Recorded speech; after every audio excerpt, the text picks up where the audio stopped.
Kyle, you cut down the nets. You are a national champion. Now that it's had a little bit of time to sink in, how would you describe it? I need a little bit more time. It doesn't feel real.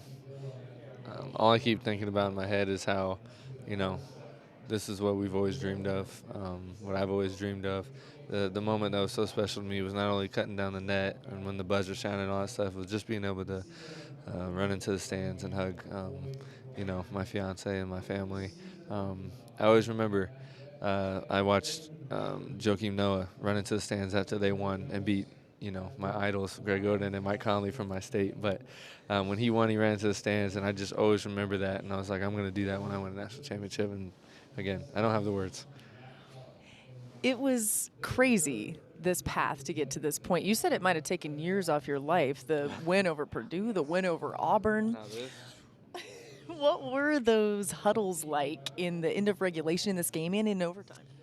I think something that was so special about our team is how we were able to adjust to everything, whether it was an environment, the way the team was playing, and a lot of it was the players making adjustments, and the coaches are so great at adjusting themselves, but also being receptive to what we have to say. So the way that we just were resilient and disciplined in what we know, you know, we told every single huddle, we're built for this, and we were. You've been very public about your struggle with anxiety, and it's affected a lot of people who may have a similar struggle positively.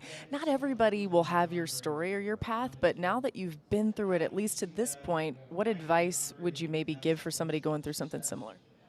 Just to know that even though you're at the bottom, there's still you know a lot of ground you can make up going forward. So I was in a dark place a year ago, and I'm in a very light place right now, obviously. And sometimes it takes longer for people to get to their happy place. But I'm very happy and excited to kind of be a beacon of hope and try to help people because it's not easy, and a lot of people don't want to reach out. But I pray and hope that they do, because that's the best thing I ever did, was try to talk about it and hit it head on.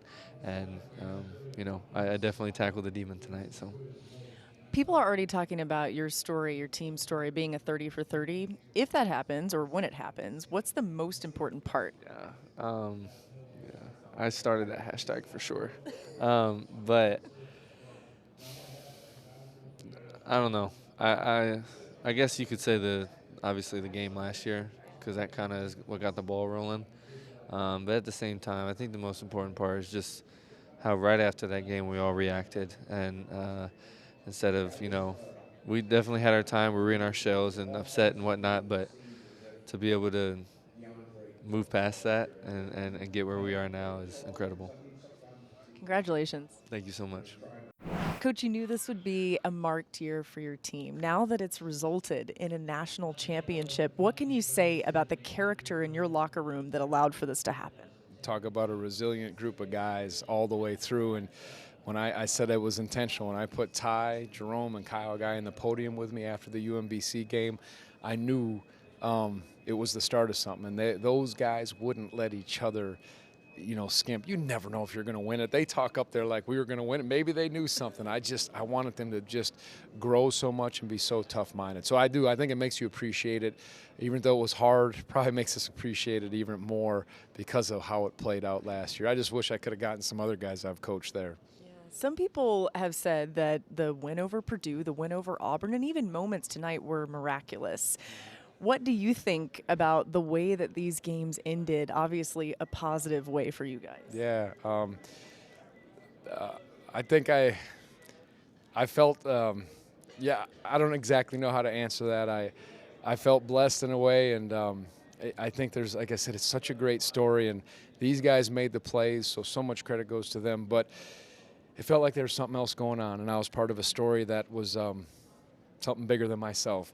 That's my opinion on it, and I felt that, and I believe that, but I'm so thankful that these guys got to experience it. And I told them after the game, I made them look at each other in the eye, and we just said, just stay humble and stay thankful through this all. It doesn't have to change you. You can enjoy it, but remain that way. You keep talking about what a great story it is. What will you remember most about this team, the people on this team? Yeah, resiliency.